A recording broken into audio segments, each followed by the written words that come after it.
Hello bachon, this is Sonia Vadva here.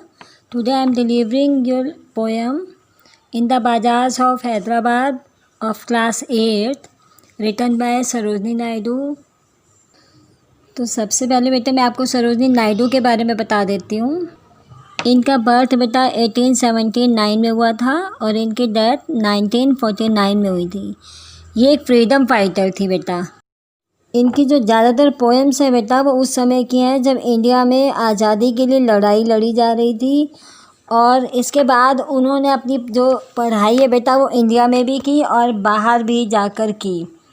तो इस poem में वो हैदराबाद के बाज़ार का सीन दिखा रही हैं और ये कहना चाह रही हैं कि हमें यूरोपियन प्रोडक्ट्स को छोड़ देना चाहिए, बायकॉट कर देना चाहिए, क्योंकि हमारा जो इंडियन ट्रेडिशनल है बेटा वो बहुत अच्छा है। तो हैदराबाद के मार्केट में वो घूम रही हैं और ये जो पोएम है बेटा ये क्वेश्चन एंड आंसर की फॉर्म में है। यानी सरोजनी नायडू जो हैं वो क्वेश्चन पूछती हैं और जो मर्चेंट हैं, वेंडर्स हैं, गोल्ड स्मिथ हैं, इन तीन लोगों का इसमें जिक्र हुआ है। ये तीनों उनको आंसर करते हैं। ठीक है बेटा, so let's start first stanza. What do you sell O ye merchants. O ye का मीनिंग है बेटा यहाँ पर ओ यू। ठीक है। Richly your wares are displayed, turbans of crimsons and silver, tunics of purple brocade, mirrors with panels of amber, daggers with handles of jade. ध्यान से समझना बेटा। सरोजनी नायडू मर्चेंट यानी व्यापारी से पूछती हैं, दुकानदार से पूछती हैं, बाज़ार में जो एक बहुत बड़ी दुकान खोलकर बैठा हुआ है, तुम क्या बेच रहे हो। तुम्हारी दुकान में बहुत सारा व्यापार जो है, सामान जो है वो दिखता है।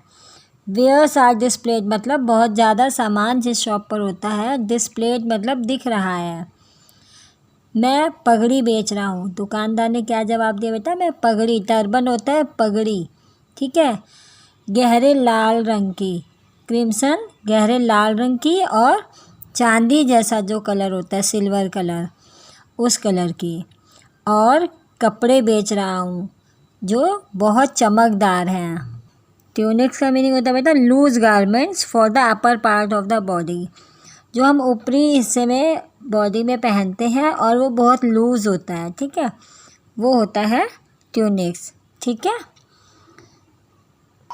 ब्रोकेड का मीनिंग होता है बेटा जो सिल्क कपड़ा होता है, सिल्क का कपड़ा होता है और जिससे डिज़ाइन बनते हैं, मतलब गोल्ड के ऊपर, उसके ऊपर गोल्ड के डिज़ाइन बनते हैं।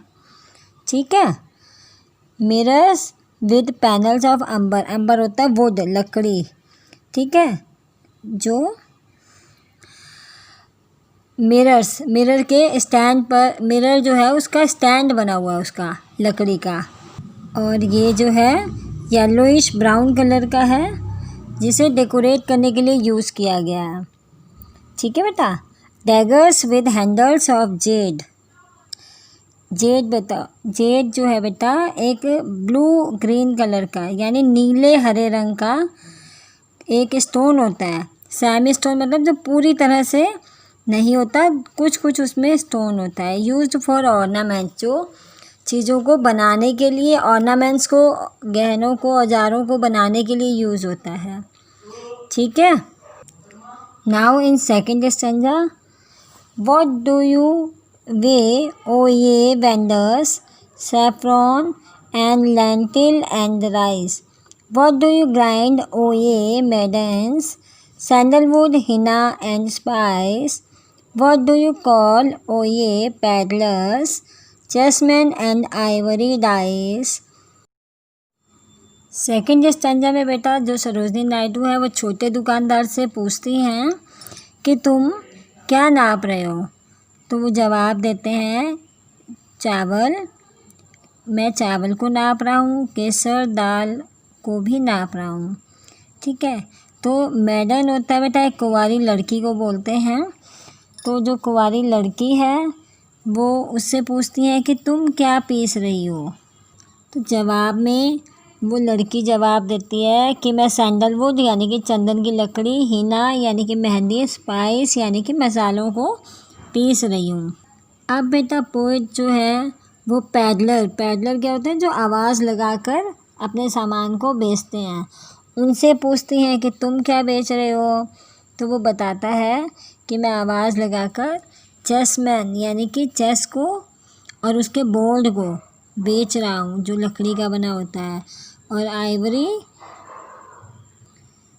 डाइस मीन्स हाथी दांत का बना हुआ पासा बेच रहा हूँ, जो हम लूडो खेलते वक्त भी यूज़ करते हैं। नाउ इन थर्ड स्टैंजा में फ्रेल का मीनिंग है बेटा वेरी थिन, डेलिकेट यानी कि नाजुक, और गर्डलेस है बेल्ट फॉर द वेस्ट, कमर में पहनने वाली बेल्ट, ठीक है। स्टेबल्ड होता है शेड्स फॉर स्वर्ड्स यानी कि तलवारों के ऊपर तलवार को रखने का जो कवर होता है वो बेटा। ध्यान से सुनो बेटा पोएम को। रिस्टलेट होता है जो कलाई पे पहनते हैं, जैसे ब्रेसलेट, ठीक है। इसमें एक ये भी है। एंकलेट होता है पायल पहनने वाली। What do you make o a goldsmith का मतलब होता है सुनार, जो सोने के चांदी के जेवर बनाते हैं, ठीक है। तो उनसे पूछती है सुनार तुम क्या बना रहे हो। तो वो जवाब देता है wristlet and anklet and ring यानी ब्रेसलेट, पायल और अंगूठी। Belts for the feet of blue pigeons, और नीले रंग के कबूतर के लिए मैं उसके पैरों में पहनने के लिए छोटी छोटी घंटियाँ बना रहा हूँ। Frail as a dragonfly wings, frail बना रहा हूँ। फ्रेल क्या होती है, बहुत जो नाजुक सी होती हैं, पिंस भी बोलते हैं इनको, जो लड़कियाँ लगाती हैं, ठीक है। और उसकी शेप कैसी है, ड्रैगन फ्लाई विंग्स जैसी है। Scabbard of gold for the king, राजा की तलवार के लिए मैं उसका कवर बना रहा हूँ। आई थिंक बेटा आप लोगों को पोएम समझ में आ गई होगी, ठीक है। Thank you, have a good day. ध्यान से सुनो बेटा पोएम को। रिस्टलेट होता है जो कलाई पे पहनते हैं, जैसे ब्रेसलेट, ठीक है। इसमें एक ये भी है। एंकलेट होता है पायल पहनने वाली। What do you make o a goldsmith का मतलब होता है सुनार, जो सोने के चांदी के जेवर बनाते हैं, ठीक है। तो उनसे पूछती है सुनार तुम क्या बना रहे हो। तो वो जवाब देता है wristlet and anklet and ring यानी ब्रेसलेट, पायल और अंगूठी।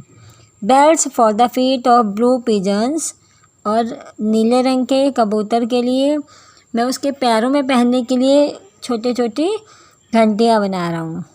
Frail as a dragonfly wings, frail बना रहा हूँ।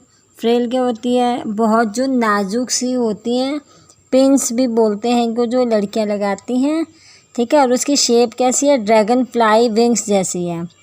शैबर्ड of gold for the king, राजा की तलवार के लिए मैं उसका कवर बना रहा हूँ। आई थिंक बेटा आप लोगों को पोएम समझ में आ गई होगी, ठीक है। Thank you, have a good day.